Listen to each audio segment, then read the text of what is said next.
J'aimerais d'abord féliciter l'Université Laval pour avoir eu le courage d'interdire la conférence d'un imam radical qui devait se tenir à l'Université Laval le 9 octobre prochain. Alors bravo, félicitations.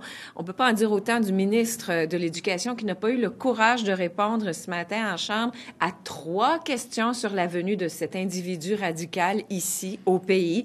Le ministre de l'Éducation s'est caché derrière la ministre de la Justice qui, elle, s'est réfugiée derrière le projet de loi 59.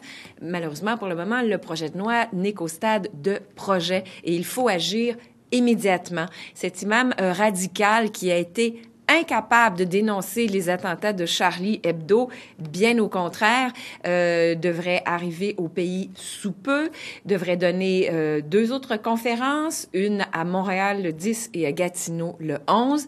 C'est la raison pour laquelle je demande, comme je l'ai demandé ce matin au gouvernement du Québec, de faire pression sur Ottawa. Alors, je demande à Ottawa que nous fassions toutes les vérifications nécessaires pour interdire l'accès au pays à cet imam radical et qui n'a aucun respect pour nos valeurs, n'a aucun respect pour la vie humaine. Je vais vous citer une phrase.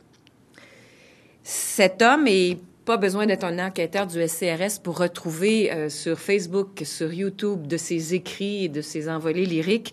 Donc, il a approuvé les attentats de Charlie Hebdo dans une conférence publiée le 10 janvier 2015 sur Internet en disant, et je le cite, « La punition pour quiconque insulte le prophète Mahomet est la mort. Il devra être puni en étant exécuté. » Donc, aucun respect pour la vie humaine. On prône ici un discours de haine et surtout d'incitation à la violence. Alors, pour le moment, nous n'avons pas de loi au Québec pour interdire ce type de discours. Cet homme vient ici faire un discours, semble-t-il, pour contrer la radicalisation des jeunes. Nous pouvons en douter.